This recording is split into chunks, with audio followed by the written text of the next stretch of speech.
We present another edition of Richmal Crompton's Just William, written by the authoress herself and produced by Alec Hayes. Edited by Rex Diamond and Ian Smith. Music composed and conducted by Leighton Lucas. And so, ladies and gentlemen, once again we present Just William! All right, Mother, I'm coming!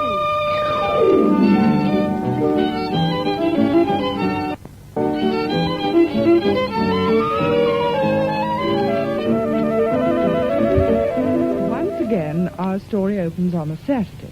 William and Ginger are on their way home to lunch after a morning's activities in the woods. Come on, William. It's nearly lunchtime and we've got to hurry. All right. I say, here's a jolly good stone. I know. I'll kick it to your side of the road, and you kick it back to me. I think, let's see how long we can go on without it going in the ditch. All right. I'll be Arsenal. All right, then I'll be Chelsea. Hey. Oh. Got it. I got it on your... Got it. Oh. Got it. Now you've got to let it go in the ditch, you chump. Well, it was a jolly rotten kick of yours. Oh, no, it wasn't. It was. No one but an octopede could have stopped it. It's beginning to rain anyway, so let's get on home. All right. But it's not raining, though. You're trying to change the subject. I am not. I distinctly felt a drop. What can we do this afternoon if it rains? I know. I'll go on with that book of Roberts I was reading. It's a jolly exciting book. It's called The Mystery of the Green Light. I read one of my mother's like that. It was called The Mystery of the Old Glove. And that was jolly exciting, too.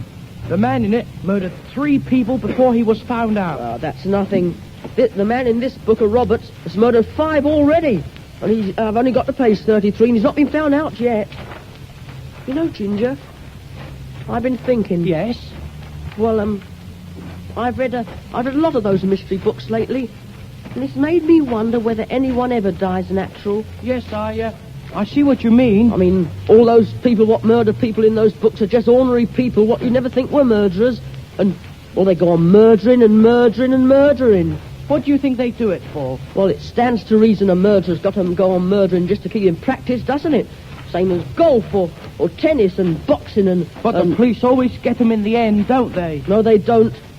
You know, in all those books of Roberts I've read, it's either an author, what writes detective story, that catches the murderer, or else someone quite ordinary, same as you or me. The police never do it. No, they don't, when you come to think of it. All I've seen police do is tell people to move their cars on somewhere else. You know, same as they do in Hadley. I've never read a single mystery book where a policeman finds out the murderer.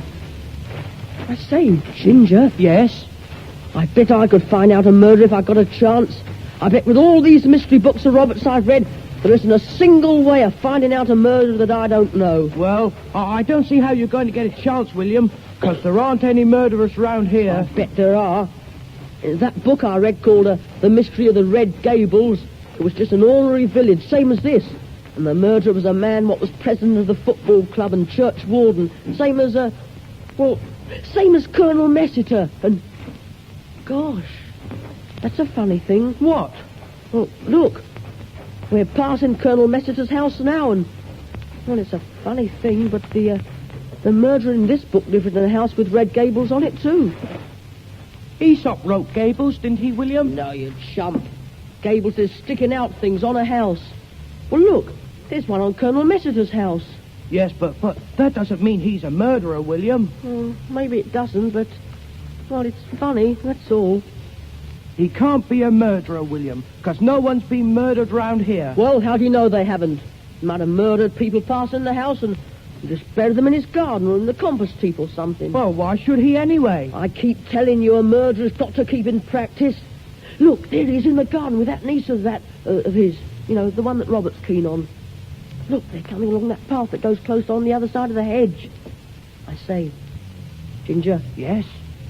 Let's get right into the ditch, close up to the hedge, and then listen to what he's saying. I bet he's planning a murder. All right. Hey, don't make a sound. Shh, you'll hear you. Hey, here he comes now. I bet you anything you like he's a murderer. Well, he looks like a murderer. Now, listen. No use talking to me, Jenny. I shall wring the man's neck. No more use of the gardener than a sick headache. No, Uncle, don't work yourself up into a state. I've put up with him long enough, and this is the end. I've given him every chance. He's got to take what's coming to him now. There. What did I tell you, Ginger? He is a murderer. He's planning to murder his gardener. Look at him. He's gone to the old garden in the greenhouse. Can you see him? Look, he's raging away at him. I can't not hear what he's saying, though, can you? No. But I say, William, if he's a murderer, we better be getting along. I don't think it's safe staying here with only a hedge between us. Oh, okay, then it's lunchtime anyway. We'll come back after lunch and find out what's happened. Look at him, waving his arms about. I wish I could hear what he's saying, though, don't you? I was just saying to my niece, Herr Benson, that I feel like wringing your neck. You haven't touched the rhubarb that I told you to dig up. I'm sorry, sir, but it's like this here, sir. Well, I've been so worried this last week, I ain't known rightly what I done and what I ain't done. Worried? Sorry to hear that, Benson. What's the trouble? Which along with my mother, sir. She's been queer for some time now, and last week Doc said she's going to have operation. Well, yes. Well, she threatened for me to be with her, like, she won't have except I'm there. Well, why on earth didn't you tell me this before, Benson? Well, sir, after that week's holiday you gave me at Christmas and then a fortnight in the summer, it didn't seem fair to ask for more. Rubbish. Go and pack your things and be off to your mother at once. And don't let me see you again till she's better. Well, come to me before you go, and I'll give you your train fare and your wages. Well, that's good of you, sir. I can't tell you what a weight you took off my mind. Well, get a move on, man. Get a move on. Go and pack your bags. Don't let Uncle rush you like this, Benson. Have your dinner first. And don't bother to clear away or lock up the cottage. I'll see to that. I thank you, miss. I'll catch at 2:30 if I'm quick. Well, goodbye. And I hope you find your mother better. Thank you, sir. Goodbye, sir. I'm feeling peckish. Come on into lunch, Jack.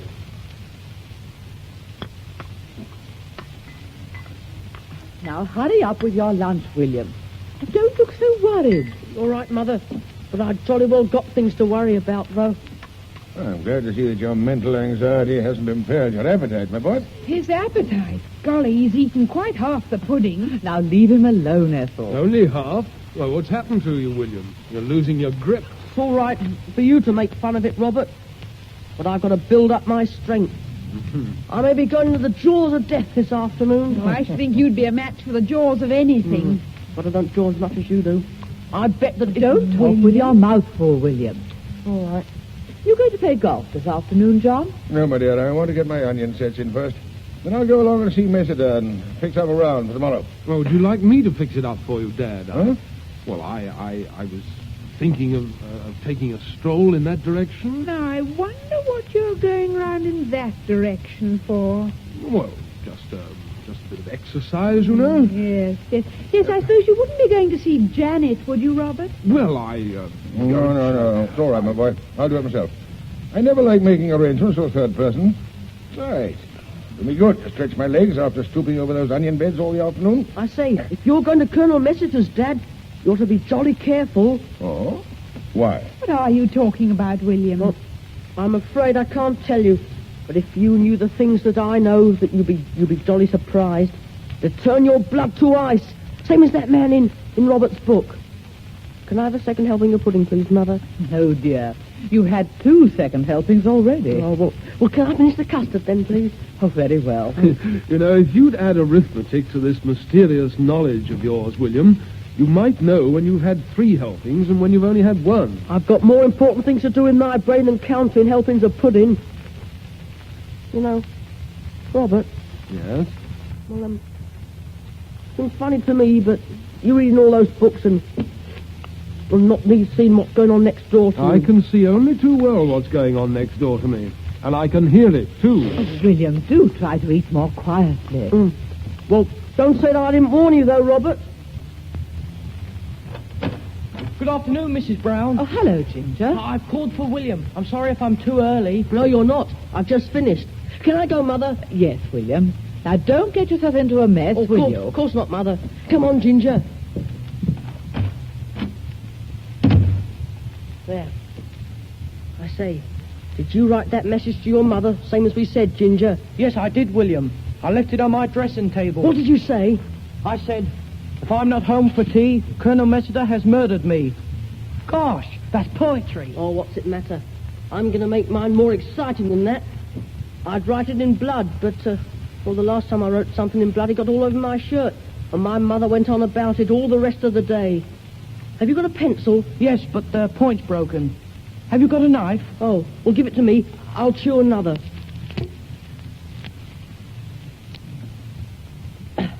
There. That'll do. Now, what about paper? I haven't got any paper.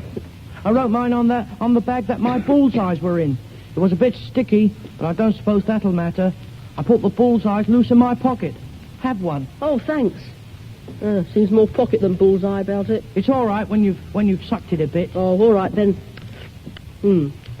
Well, now, what about paper? Oh, here's my Latin exercise book I had for homework. I'll tear a page out of that.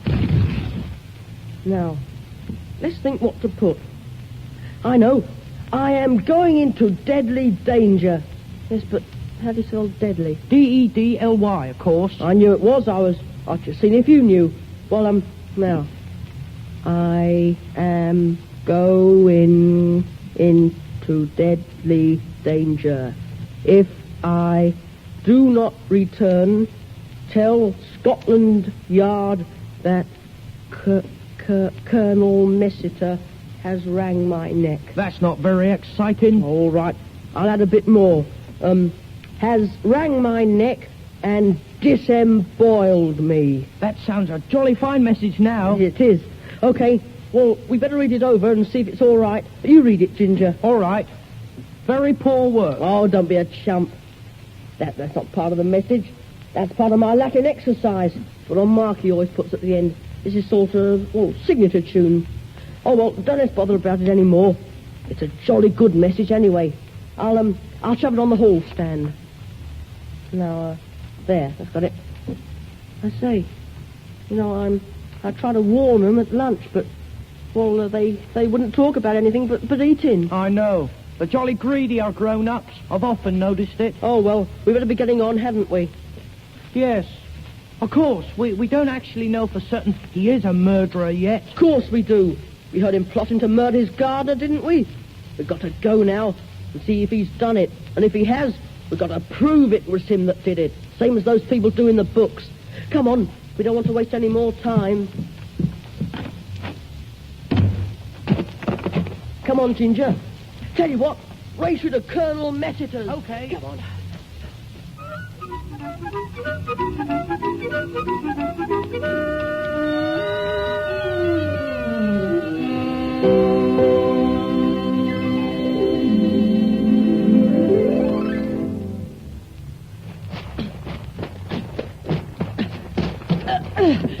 Beat you, Ginger. Well, only just. Hello, William. Violet Elizabeth Bott. How did you get here? I saw you coming, so I waited for you. Now listen, we can't take you with us this afternoon. We're going into the jaws of death. Ooh, how lovely. Can I come into the jaws of death too, William? No, you can't, Violet Elizabeth. There's no place for a girl. Isn't the jaws of death? You won't let me come with you. I'll scream and I'll scream and I'll scream till I'm sick. You know how I can. Oh, well, I'm going to try reasoning with her, Ginger. All right, but I don't think it'll do any good. Well, now listen, Violet Elizabeth. We don't want you, see? You understand that? Yes, William. Right. Now, do you want to be with people what don't want you and are all the time wishing that you weren't there? Yes, William. Well, no. Oh, she's hopeless, Ginger. Oh, just let's ignore her. Can you see anyone through the hedge? No, the garden seems absolutely empty. Oh, let's go through the hole in the hedge into the spinney. You can see right round the other side of the house from the end of the spinney. Come on. Careful now. I'm through the hole now. So am I. Good. And if you get stuck, Violet Elizabeth, you can stay stuck. We're not helping you. I'm not stuck, William. I've got through the hole too. Oh. I'm coming along behind you. Well, keep quiet then. When are we going to the jaws of death, William? I said keep quiet. Are we going to have a picnic? Shh. If you don't shut up, Violet Elizabeth. I say, Ginger. Yes? We're at the end of the spinney now, but, well, I don't see that gardener anywhere about, do you? No, I don't. Look, Ginger. There's old Colonel Messiter digging away like mad. Gosh, I bet he's wrung the gardener's neck and he's burying him. Look, he's sprinkling some white stuff over where he's dug, and he's forking it in. It's lime. He's making sure he's dead. Gosh, I knew he was a murderer.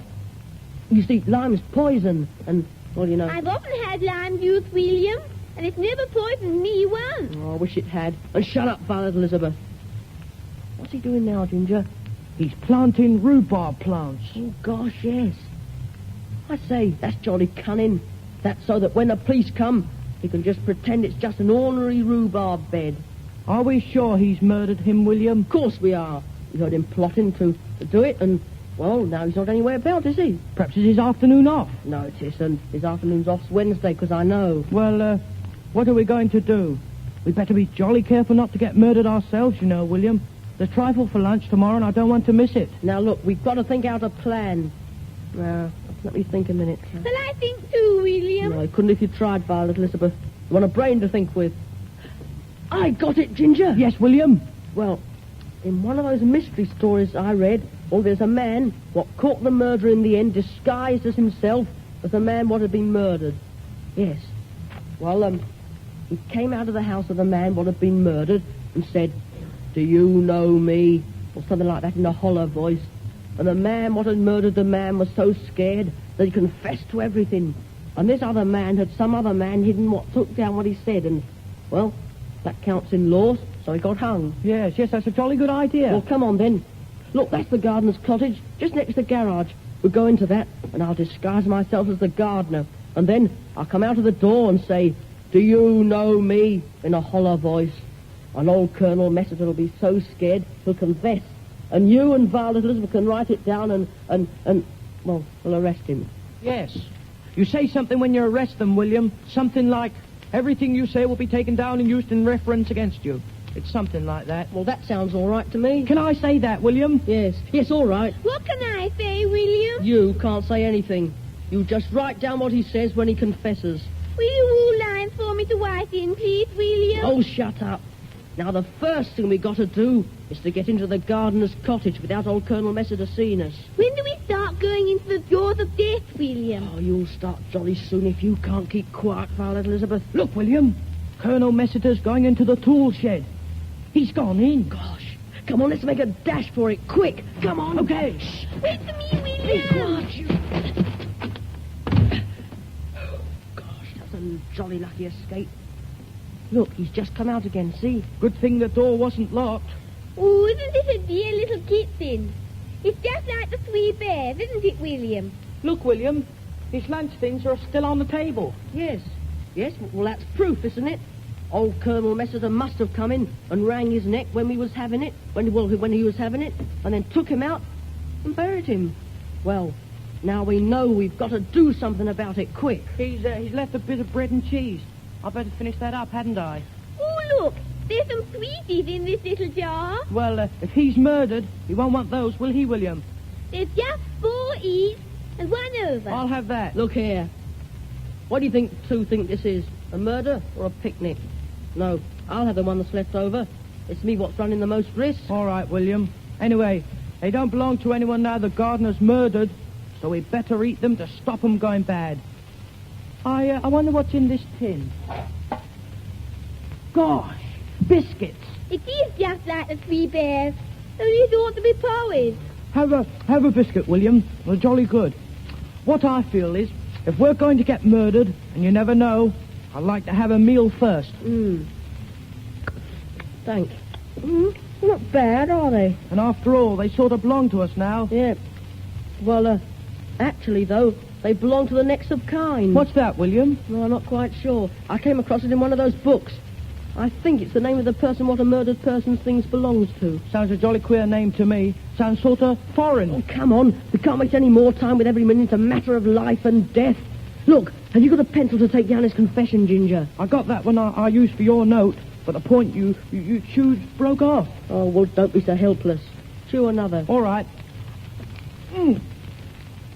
Okay, that's enough. Well, now, what about paper? It's all right, William. We can use a tablecloth. That point I chewed writes jolly well on the tablecloth. Look, I've written my name and address. I think it's better than paper. I'll stay in here and listen and write it down. All right. I've got a teeny weeny piece of blue crayon, William. When I suck it hard, it goes a lovely blue color. Look, I'm trying it on the wall. I'm writing A, B, C, D, What's the good of E. that? I'll stay in here with Ginger and write it on the wall while he writes it on the tablecloth, shall I? Oh, I don't know. Well, it wasn't the way they did it in that book. Look, William, I'm drawing a little blue pussy on the wall. Well, I think you're both making a jolly mess of the place. And you've got blue crayon all over your face, Violet Elizabeth. I like blue crayon all over my face, William. Oh. And what are you doing in that cupboard, Ginger? I think he used this cupboard as a sort of larder. Well, come out of it. Yes, William. I'm just coming. Gosh, you've got jam all over your face. Oh, I was just making sure it was all right for the next of kind. Oh, well, you can jolly well leave the next of kind to look after itself. We've got to think of my disguise now. Yes. It's not going to be easy, you know. That gardener had a sort of dark beard. Well, I bet I can make myself look as if I had a dark beard. I can put soot on my face. Yes, that's a good idea. I'll get you some. There's lots up the chimney. Good. There's a whole handful for you. Oh, thanks. What do you need to splash it all over everything? Here, stop shoving it down your mouth. Sorry. Yeah. It looks a jolly fine beard and nearly covers your face. Nearly covers everything else, too. Don't know what my mother will say. Look at my jersey. She'll be glad to welcome you back from the jaws of death, William. She won't mind a bit of soot. Oh, that's all you know. You look like a coal man, William. Yes, Look, I say I don't think you need put all the soot all over my face, Ginger. Sorry, William. I say, there's some nuts here. I think I'd better just sort of test them for the next of kind, don't you? No, leave them alone. You'll be eating the furniture next. Look, William, I'm drawing a dear little blue house on the wall with my crayon. If I suck it very hard, it goes bluer and bluer I and wish bluer. you two would stop mucking about and help in my disguise. Hey, listen, can you hear? It's Egbert Huggins coming. Quick, let's get under this kitchen table so he won't see us. Quick. Gosh, he's seen us. Too late. We just open the window. Watcha, comrades. Oh, what are you doing here, Egbert Huggins? I'm engaged on me lawful business, taking the evening paper up to the house. It's more a question of what you're a-doing of here. Cool, look at 'em. Ginger covered in jam, and William Brown covered in soot, and Violet Elizabeth painted blue. What's the idea? Having a pantomime? Mind your own business, Egbert Huggins. I've as much right here as you have. Cool, what a mess. Tablecloths all over the floor, drawings on the wall, and crikey, nuts and biscuits. Aren't you going to hand them round? Where's your manners? You clear off, Egbert Huggins. You want to come where you aren't wanted, Egbert. Well, it's my belief that there's something fishy going on here, and I'm coming in to see what's going on, see? He's getting in through the window, William. Oh, come on, let's push him out. We warned you, Egbert Huggins. Hey, get on his ear. Quick, shove. Oh, you pushed me out on my face. I've killed me, you have. I'll get my own back on you for this, William. Down here, see if I don't. He's going away, William. Good riddance to him as well.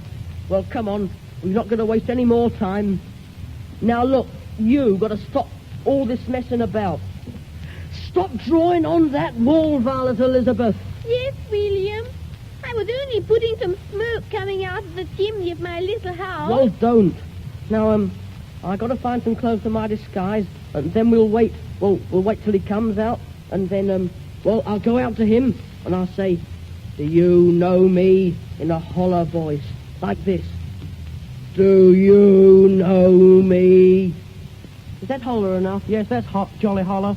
And I'll say anything you say will be taken down and used in reference against you. Yes, and you can write down old Messiter's confession, Violet Elizabeth. Can't I draw another little blue house instead with blue smoke coming out of the chimney? No! Now, come on upstairs. I bet I can find a disguise upstairs. Here, now, this is his bedroom, and... Gosh! Look! There's that pair of corduroy trousers he does his gardening in. See, look, hanging behind this door. I bet if I put those on, I'll look just like him. But they'll come right up your neck, William. Oh, yeah. Well, we'll fix them somehow. I say, Violet Elizabeth, go and look out of the window and see if Egbert Huggins is hanging around anywhere. All right, William. Oh, thanks. Oh, Stephen, he's wheeling his bicycle up to the house. Look and see if old Colonel Messider's out digging Violet, Elizabeth. Yes, William. No, he's not there, William. I think he's in the house.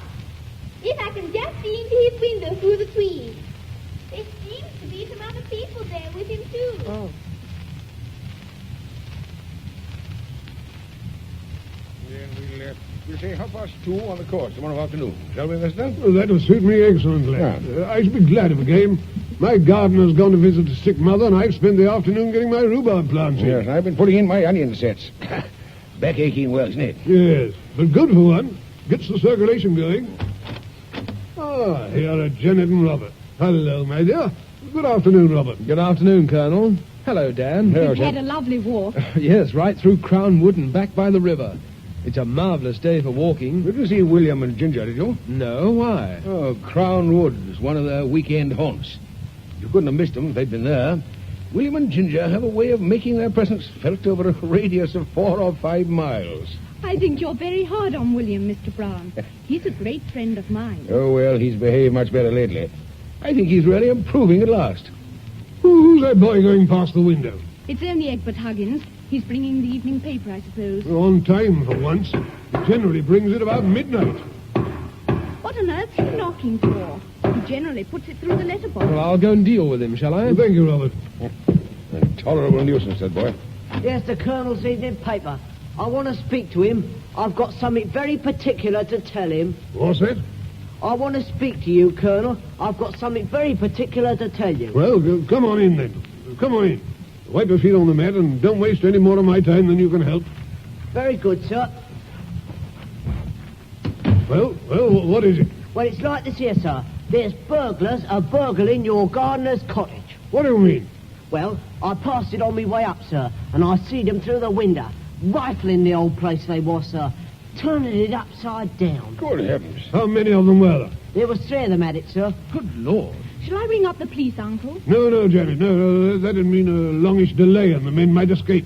I expect they're looking for poor old Benson's savings. I know he kept them hidden somewhere in the cottage. Should we go and tackle them, Brown? Yeah, I'm game. So am I. You better not come, Janet. Of course I'll come. I'll take my revolver. I keep it here in my desk. Can I come too, sir? Yeah, if you like. You may be of some use. We'll keep to the side of the house and go round by the garage and take them unawares. Now, are you ready? Yes. Come along, then.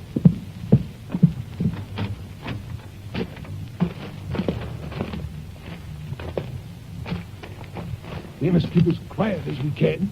We don't want to give the alarm. Right. I suppose someone saw Benson go off with his suitcase.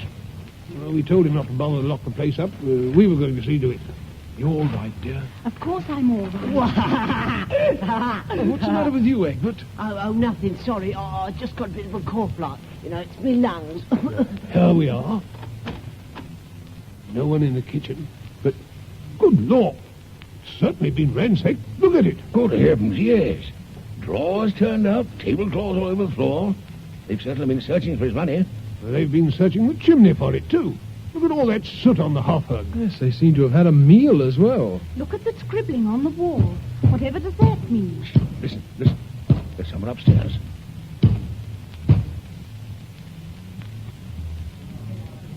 I can hear voices, too. It's in Benson's bedroom. Just over here. They evidently haven't found anything yet. They're still looking. Come along upstairs. I'll go first with the revolver. Now, as quiet as you can. I'll wait till we're all just outside the bedroom. Then I'll fling open the door. 1, 2, 3. Now! Good heavens! Do you know me? William! Anything you say will be taken down and used in reference against you. William, I swallowed my quail. Oh, what do you mean? Hey, but I thought that we thought that you